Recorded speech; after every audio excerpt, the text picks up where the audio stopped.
So, kind of something that occurred to me today as I was preparing this was, I could talk about a whole bunch of things.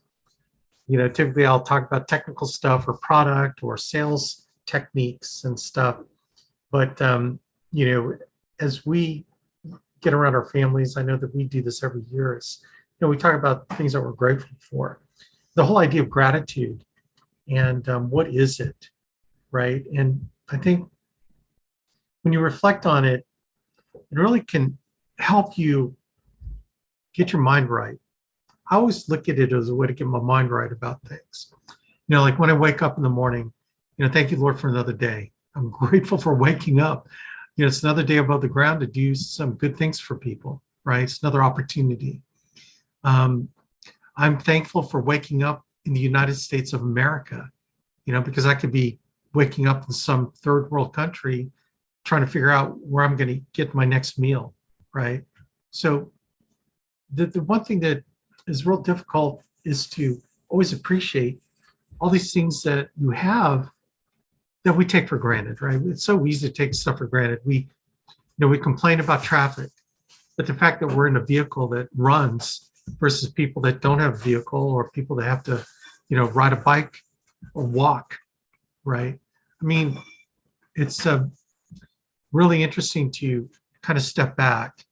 And the challenge is sometimes we're too much in our heads. We've got too much going on in our heads. And time to time, this is a great time. This is, Thanksgiving is a way to step back and get our minds right, again, about who we are, where we are, and what we're doing. Who we are, where we are, and what we're doing. So let's talk about, why is gratitude important? And, maybe give you some insight that, I don't know, I make a difference. So, just my opinion. So this is just all my opinion. I think that gratitude is noticing the bigger picture, and it's something that you have to stop and focus on. Like we get so drawn into all the worries and anxieties of this not happening and this chargeback that we got, or this client that didn't show up, or, we get so wrapped up in the insurance part of the business, or, the wife's mad at you because you didn't do what you were supposed to do, or, there's just so many things that you get stressed out about, that we tend not to focus on what we are grateful for, right? At least you have a spouse that is mad at you. She didn't have cancer and died, right? I mean, it's a little bit morbid when you think about it, but at the end of the day, it's like, she's still with me and she's still putting up with my crap. It's like, gosh, I need to appreciate her more, that she keeps me around, right? So we got to stop and look at the bigger picture. Focusing on gratitude more often will really put you back on track to really appreciating what matters in life. It's kind of stepping away and in the context of what you have. I think another way when I look at noticing the bigger picture is, I don't know if you've ever done this. It sounds like a trite thing, count your blessings. But if you ever truly got a piece of paper and a pen and started writing down the blessings in your life, it is amazing. It will transform your attitude like that, like seriously like that, okay? So noticing the bigger picture, like getting a more global focus on your life, the 30,000 square foot view, instead of getting caught up in the details and the anxieties of the details, right?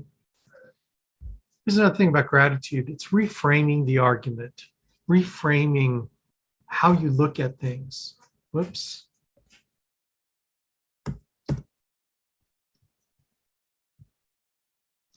Like taking the time to find gratitude in a day or the experience that you have. And it can help you really shift how you feel about whatever situation that you're in and really lean more towards a positive perspective of it. I'll give an example. We live in a a world that has 7 billion people, 7 billion. And, it's growing, right? 7 billion. It kind of blows your mind when you think, like, how big is 7 billion? Okay. So let's reduce 7 billion to 100 people. Okay. It's really basic. We're talking percentages, right? So out of 7 billion, 100 people. Do you know that out of 100 people, 57 of those 100 would come from Asia? 21 would come from Europe. Do you know that 14 would come from North and South America? 8 of those 100 from Africa. 51 of those 100 would be women, and 49 would be men. And check this out. 68 of those 100 wouldn't be able to read and write. Can you imagine? 68 of the 100 wouldn't be able to read and write. Do you know that 6 of those 100 people would control or own 50% of the world's wealth? 6 of the 100. If we boiled 7 billion down to 100 people, only 6 would control or own 50% of the world's wealth. Now check this out. 5 of those 6 would be US citizens.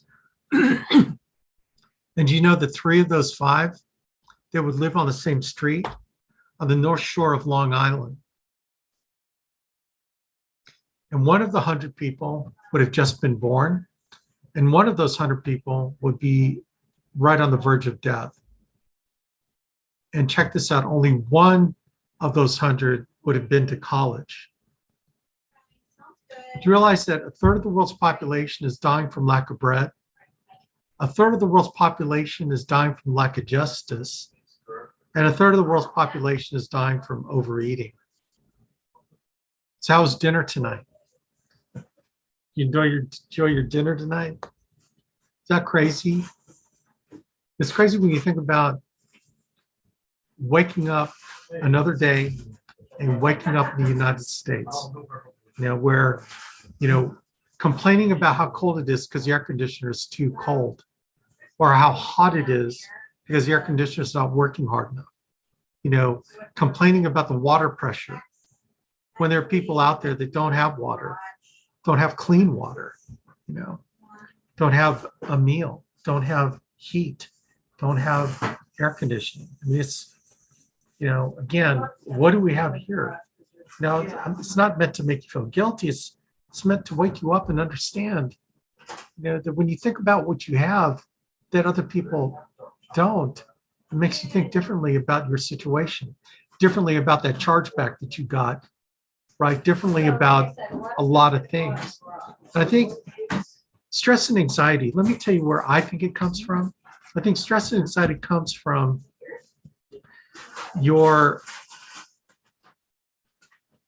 you not being who you truly want to be.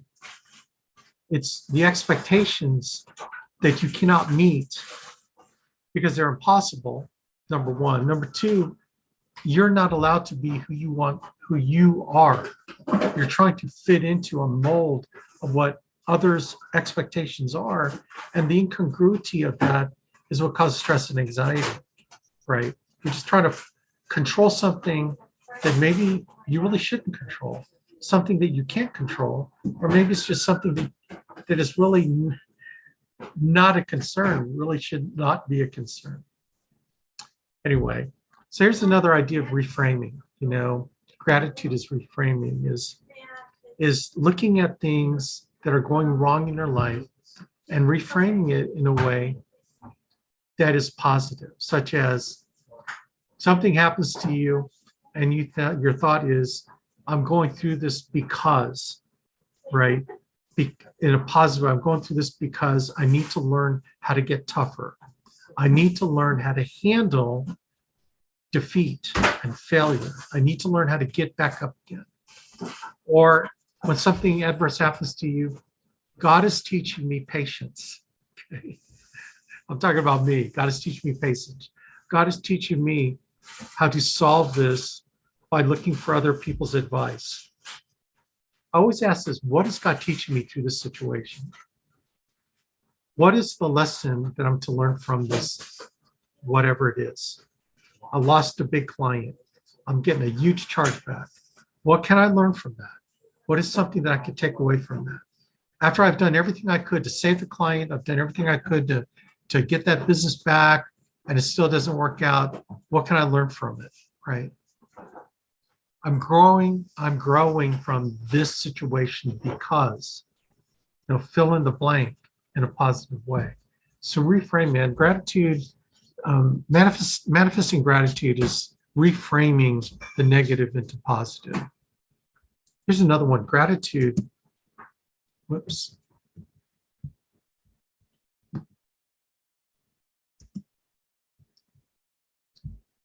Gratitude's vision, right?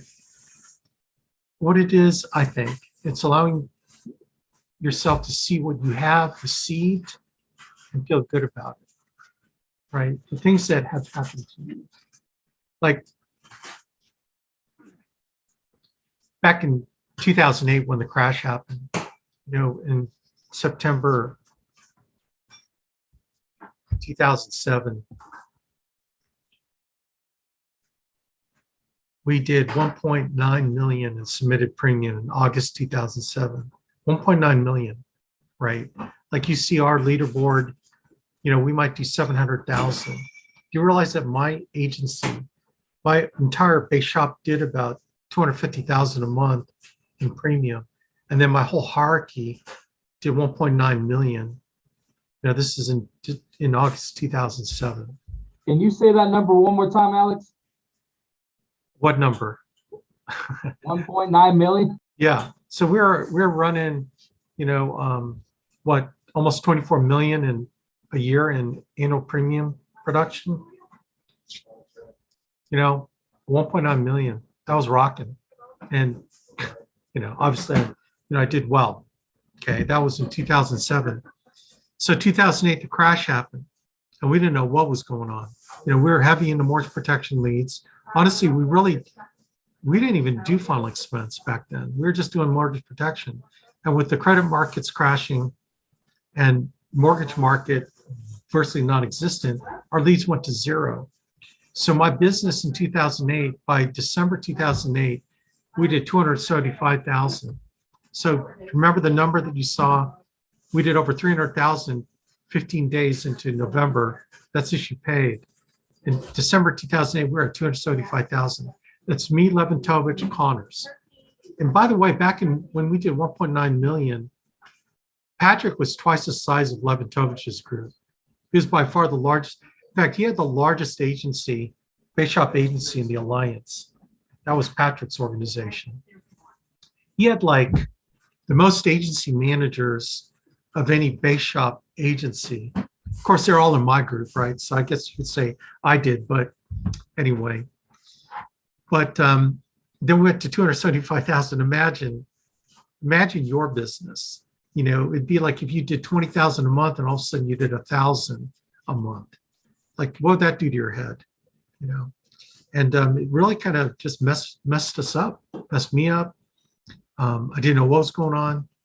And what was really great about Andy, and something I'm grateful to him for this day, is, Andy never flinched. He said, no big deal, dude. We're going to come back from this. It's not a big deal. It's just what happens. We're going to figure it out. He didn't, like, I was thinking the sky was falling, and he was saying, Now, later on, he was also feeling the pressure, but he wouldn't let us see him crack at all. There was no crack in him. And that's what I needed to hang on, that everything was going to be okay, because he said everything's going to be okay. But the most important thing was he acted like everything was going to be okay. He didn't give in to my panic. He didn't give in to anybody's panic. He said, we're going to get through this, dude. And that's all I needed to hear. That's just what I needed to hear. So then when he didn't flinch, I said, well, why should I flinch? Right. And, to me, that's a mark of a true leader. And he helped me not freak out in front of my people. So when my people were freaking out, my managers, Mike and Patrick, I said, no big deal. We're going to get out of this. Andy said it's going to be all right. It's going to be all right. He's got a plan. Like, I don't know if he really had a plan. We kind of did. But it was just enough for me to keep on going, right? And to me, that meant everything to me. And I think back to this day, having the vision that there's going to be a better future, regardless of what you're going through now, is a vision that's worth holding on to. And something that I think is the key to gratitude, being grateful that tomorrow's going to be a better day. Even though today is not as good, tomorrow's going to be better. Why? Because we're going to get up another day. It's another day to fight, right? It's another day to get up and fight. So incredible. I appreciate Andy for doing that for me. One thing that he, always said was, there are no emergencies, man. In the Alliance, there are no emergencies. You might think it is, but it's not an emergency, man. Come on. There's always a game plan to get out of it. There's always a solution to every situation. As long as you're willing to open your mind up to the possibilities of implementing something that's going to make tomorrow better than today, right? And then another thing about gratitude, I think gratitude is about sharing and taking time to express gratitude to another person, to the people that you appreciate in your life. It's one thing, it's not only good enough for them to know that they mean something to you, but it's for you to sow those seeds of gratefulness in other people, that you sow those seeds of gratefulness in other people. Because what happens when you sow those seeds, it always comes back 100-fold. You reap the harvest when you sow the seeds of gratefulness in other people. You get the abundance back to you that is just incredible. So being grateful, being humble for what you've been given, being grateful for what you've been given, and then seeking to help other people, helping their lives to be better, and showing them that you're grateful to them. And here's, to me, the way to show that you're grateful is by doing something. It's okay to express words of gratitude. Like, honestly, I can't even believe I've got 10 other people besides me on this call. 5 other people dropped off. That's cool. But you guys are still sticking around. I'm grateful for that. Showing the gratefulness in you by showing my gratefulness by serving you, by going out there and working for you, and letting people know your gratefulness by your actions, by the things that you do for them, right? So one thing that I'm doing is I'm traveling. So I'm planning out my travel, but the first week in December, I'm going to be in that Tuesday, the 6th, I think. I'll be doing a hotspot meeting in Columbus, and then the next day I'll be flying out to New Jersey, and then with John Femiano and the New Jersey team, and then I'll be in Orlando, Florida on Thursday, October 8th, I believe, and I'll be flying back to Columbus and come back home. So I'm going to be doing more of that. I'll be out in California the next week, actually. So there's going to be a lot more of showing, my gratefulness to Andy by going out there and building my business, which builds his business, right? So 1 Thessalonians 5:18. Give thanks in all circumstances, for this is God's will for you in Christ Jesus. Here's the thing, man. The most important way to help me stay in the spirit of gratefulness is daily prayer of thanksgiving, right? I get in a prostrate position, humbling myself to God, my Father, and, pray a prayer of thanksgiving, gratefulness. I never start out a prayer with, God, please give me this or give me that. Give me, right? That's when I was a kid, when I was little, that was my prayer. Give me. Now it's opposite. I'm just grateful. I think about the gratefulness I have for him, for the things he's done for me and what he's blessed me in my life. So that I always start out my prayer with thanksgiving, thanking him. And when you do that, and when you do that in prayer every night, every morning, when you wake up, every night before you go to bed, just thanking him for the blessings he's given you that day, and the blessings through the difficulties. Because, you can't get better without challenges and difficulties in your life, and being grateful for those, right? And then make a commitment to doing something positive the next day, doing something for someone, right? And so my charge is, what can I do more to serve you, to serve the agents on my team, to go out there, travel, to get around the people that I've committed to and be much more personal. And that's why I put a staff together, man, I think is a killer staff right now. We've got Brenda in contracting. We have Jamie, who is our onboarding manager. We have Joy, who's the agent sales manager. And we have Nicolette, who's joining us, is going to be our tech digital marketing manager. And then Jenny is the lead queen, right? And we are going to just be with the agents. We're going to walk agents through every step of the process. We're not just going to give them a checklist and go, follow this checklist and then let me know when you're done. We're throwing that out the window. We're going to be working with them. We're going to book a meeting with each of our agents, and we're going to help them, like really help them, right? We're going to help them build their teams. We're not going to be, lackadaisical and reticent in helping people understand the power of building a team and building other people with them, like the way I did, giving this business to other people that need it, right? I think it borders on selfishness not to share this business to the people that are praying to God on their knees for an opportunity to make some money and to help their families. There are people out there on your list of names that are desperate for something right now. And the only thing that's holding them back from getting into an awesome business like this one is your fear of checking to see if someone's open-minded to making money. And to me, that's borderline selfishness, because you're letting your own fear stop you from maybe changing someone else's life. Do you think Andy changed my life? Do you think that my life has changed as a result of what Andy's done for me? So it's sharing. So let me end this up, end with this, okay? Prayer of St. Francis. And I think this prayer is just, I sing this prayer, right? I do this song in church, but it's something that is near and dear to my heart. It always keeps my head right when I pray this prayer. Lord, make me an instrument of your peace. Where there's hatred, let me sow love. Where there's injury, pardon. Where there's doubt, faith. Where there is despair, hope. Where there's darkness, light. Where there's sadness, joy. O divine Master, grant that I may not so much seek to be consoled as to console, to be understood as to understand, to be loved as to love. For it is in giving that we receive, it is in pardoning that we are pardoned, and it is dying that we're born to eternal life. Amen. Man, I'm grateful for all of you. I'm grateful for Andy and Jane for sharing this business with Jeannie and I.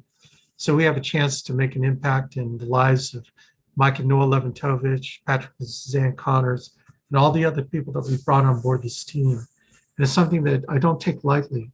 It's something that I take really as my mission, right? It's part of my mission. It's what I do, to serve, and serve without regard to income, serve without regard to how tired I am, just to serve, because that's why I'm here on the serve. And in a little old business like life insurance, this is the way that God has led me to serve other people and to give myself away, because it's in giving that we receive, right? It is in giving that we receive. So I pray that y'all have just an awesome Thanksgiving, that you take time to appreciate all the things that God has blessed you with, and all the people in your lives that He has blessed you with, and all of you. I really love and appreciate you all for everything that you've done for me and given me, and giving me an opportunity to give myself away. Whether you know it or not, God's put you in my path for me to give myself away to you, honestly. So thanks, everybody. I hope you just have a incredible Thanksgiving, man. Remember that we are just so blessed to be in a business like this with the people that we're surrounding ourselves with. And who else can we join? Who else can we bring into this party? Right. So anyway, thanks everybody. God bless. I hope you have a great Thanksgiving. We'll see you later.